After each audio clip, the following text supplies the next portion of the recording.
Hi everyone and welcome to my channel.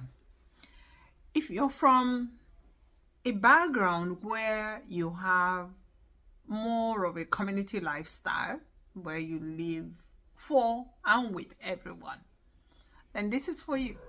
I want to talk about how to manage Christmas expectation, or you can call it holiday expectation if you don't celebrate Christmas but you have holiday times that are related to you. Now I'm saying this because by now phones are ringing, both from those who can give financially and those who will be able to give service. There's been a lot of contact between families and there's been expectation, and it's important that we learn how to manage this expectation. One of the first things you need to do is to learn how to create boundaries. It's not every call, every request that you honor. No. And that's the truth. Because if you don't, you will eventually break down. You may end up having more conflict than you should. To manage this expectation, start with creating boundaries. Don't make promises you can't keep, financially and otherwise. Yes, make sure that you say what you can do. Create your budget and stick to it. Don't overshoot your budget. Don't forget that after the festivity period, bills will still come. School fees will come in January for those who pay school fees. Those of us living in Nigeria, you understand what I mean. House rent will come.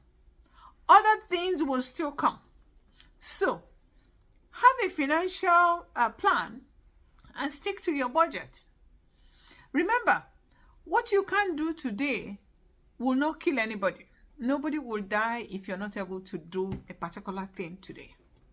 Even after Christmas, nobody will die. So work with your budget and reduce your stress. The other one is be realistic. Be realistic to yourself. Don't set a huge plan. Some people are already like, oh, I must finish the duplex before Christmas. Who said you must? Where have you been celebrating Christmas before now? Must you? I must go with this type of Jeep or da. Who said? You don't have to. And you owe nobody apology for what you're able to do for yourself or for your family. When you create a realistic plan for yourself, then you make it easier. Communicate clearly. Don't leave anything ambiguous. When you're talking with people, say what you can do and what you cannot do. And if you had committed before and then things change, because things could change, don't hesitate to say, look, I had initially planned to do this and that for you, but I'm not able to. And that is part of being realistic and honest. Communicate clearly. Don't worry about what people will say. As long as you're honest with yourself and with people around you, even if they are not happy with your immediate information, they will eventually understand. Remember, when you put yourself on distress and you die, life continues for others. And I believe that some of us may have experienced it. We've had loved ones who have been carrying others, supporting others, and then they passed away. Life didn't end for everybody. Life continues. So that's the way life is. Okay? You need to prioritize on caring for yourself. Besides caring for everybody, especially for the wives. There are some community settings where when their children's wife or their brother's wife come in, then the wife is the one cooking and serving and doing all manner of things just to please the in-laws.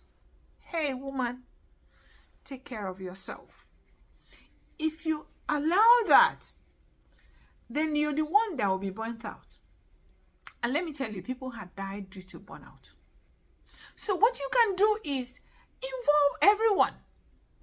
I have younger sisters, my husband's younger sister. So I used to say, hey, you do this, you do that. Okay, I call them into a conversation. This is how we do it. And we set out to do it.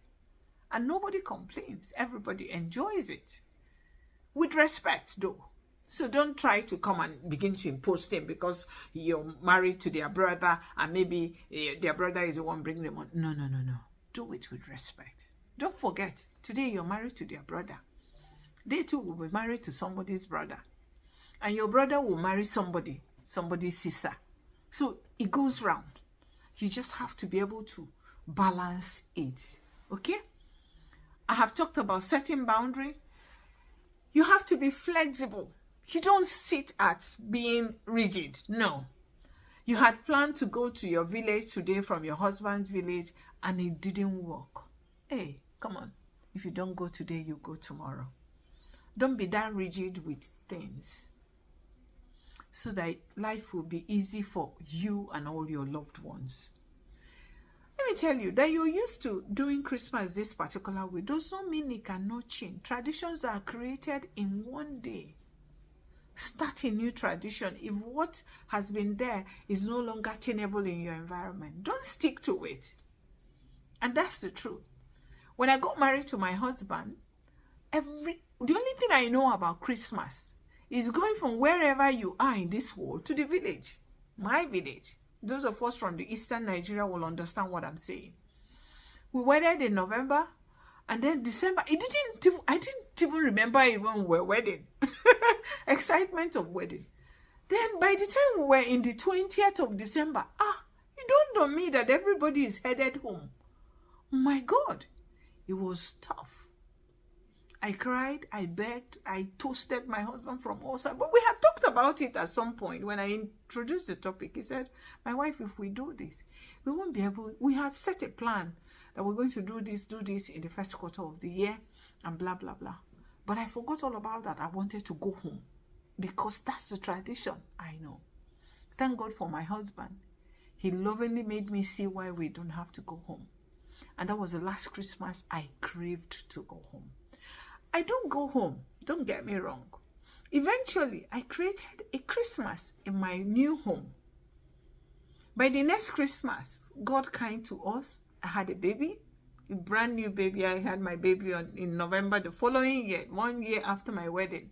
So I had a baby. I didn't even remember Christmas anywhere because I was still nursing, those first delivery wounds and managing myself. So Christmas was never in my head anymore. And that was the beginning of a new tradition. Now, the tradition had continued to evolve. Sometimes we go home to my husband's place for Christmas. Some other time we go to my family for Christmas.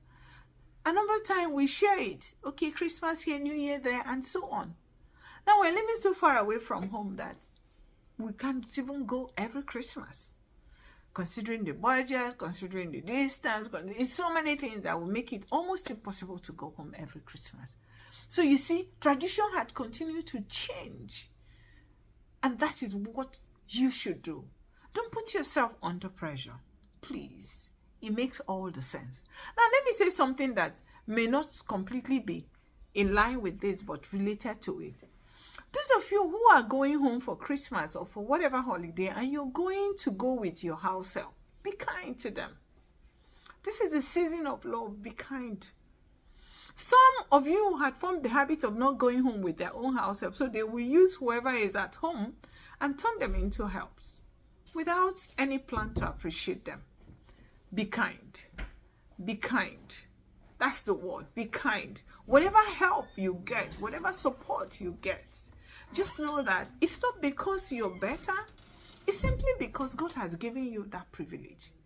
I used to tell my children that what life is about time and chance. Today, you're privileged to be living in the city. You come home for Christmas. You're speaking grammar. The villagers, you're looking down on them. Remember, those villagers will not continue to be villagers. Things could change tomorrow.